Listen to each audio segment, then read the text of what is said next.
Human beings have evolved for thousands and thousands, countless thousands of years, in the secular sense at least. With that, a lot of what we've inherited from our ancestors, that's still with us today. The things that they found quintessential, we still carry that with us sometimes, even if it's not desired. Just a quick example for an introduction. So, many of us, we still get motion sickness, we get car sick, because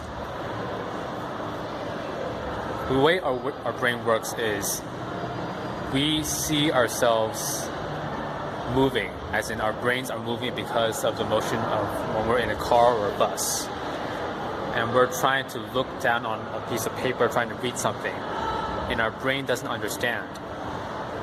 We are moving. It looks like we're moving because we're moving up and down, yet this thing we're looking at is still, so it's not understood. So our brain subconsciously thinks that we must be sick. Therefore, some of us, we get this nauseous feeling in our stomach that we want to vomit.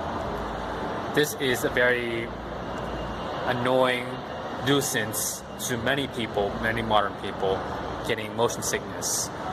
But in the past, for our ancestors, that maybe they eat the wrong food and there's poison inside their system, this was how they got rid of what it is that was poisoning them. That's just a quick example of something that was useful in the past that we still have now, yet is no longer useful and could be detrimental. So, why I brought that up? So that's in terms of our biology. Moving on to our sociology, how we interact with one another. Another thing that we continue to keep with us that was essential to our ancestors is we needed to be part of a social group, a social dynamic, because we couldn't survive on our own. As the old saying goes, no man is an island. We need people around us in order to be able to function, survive, and thrive. We need to be part of a community. And by that line of logic, many of us now, even though we can essentially live independently, a lot of people can just work off their computer, and the only human interaction they need is perhaps to work with a client. Some people even still, they have a large nest egg where they can invest that into a solid return on investment where they no longer need anyone in order to sustain themselves financially at the very least. And they can go to like a supermarket and get all their food. Oftentimes in a Western economy, you don't even have to interact with anyone. All you have to do is pick up your vegetables and your fruits, and you go to one of those self-checkout kiosks and drive home.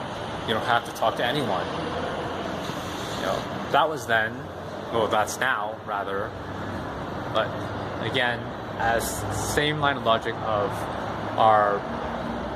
many of us having motion sickness, this need for social interaction has been ingrained into part of our DNA. We need it, even though by all metrics of the modern society, many of us don't need to be part of any social group. Yet, it's still a part of us. It's a part of how we're wired up here. So, why I brought that up? The title of this video is the 1-100 rule. I'm taking a bit longer than expected to get to it, but I'm going to get to it. So, basically,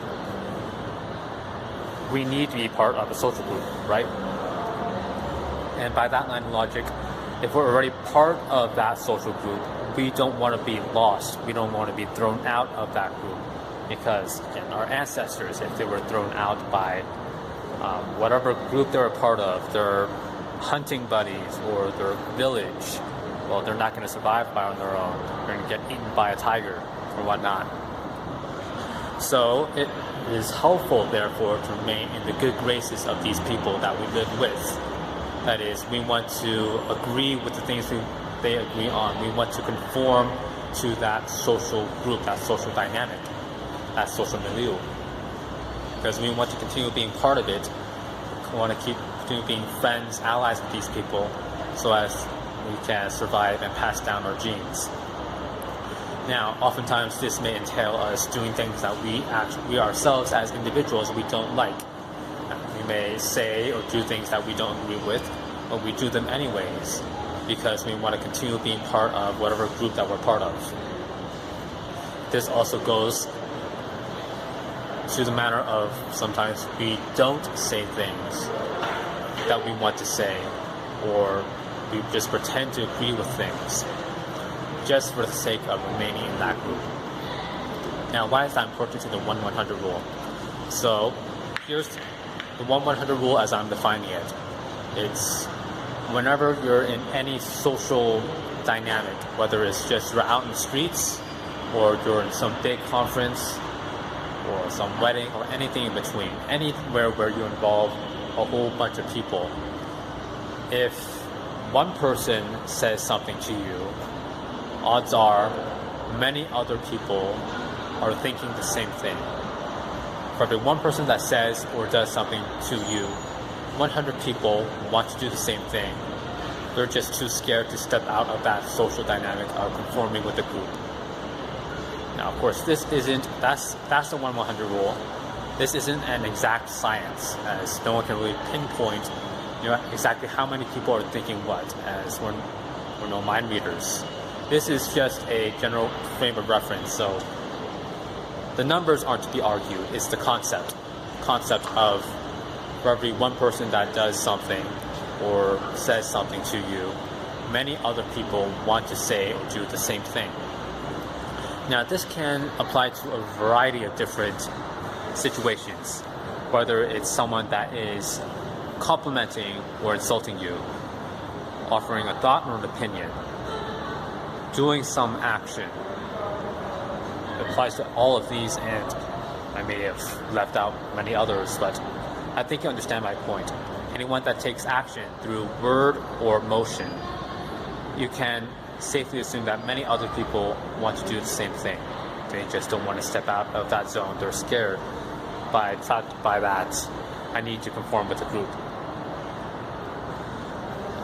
Now, I've found this rule very helpful when you're trying to identify things that are, when you're in a new environment.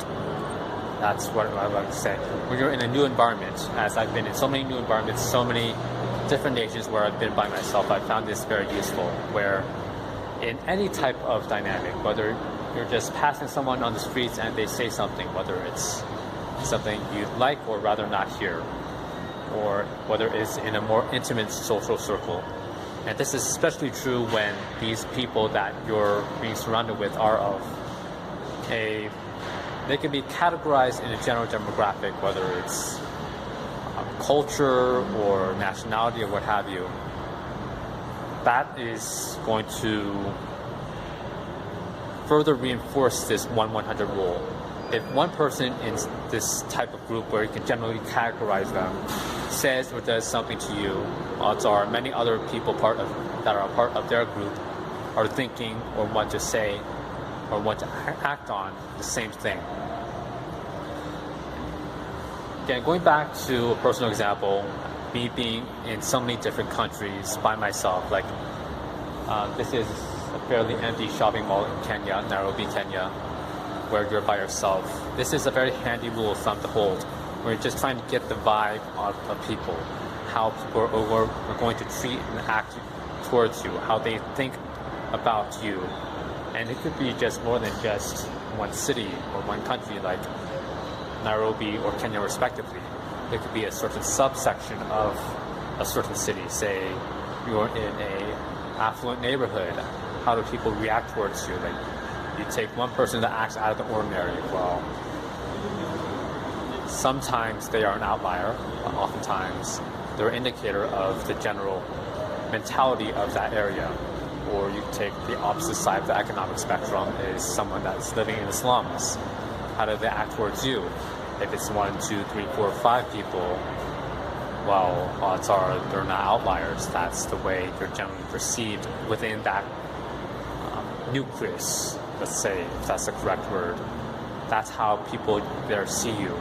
and just a few members there are brave enough to act out on it, which is a useful frame of reference when you are trying to integrate yourself into a new society, when you're entering a new social dynamic, as we all do from time to time. We enter these groups we're not so familiar with. So this 1-100 rule of when one person does or says something, odds are many other people want to do or say or act on the same thing. It's been helpful to me. Perhaps it'll be helpful to other people as well. That's all I have to say for now. Kingston out.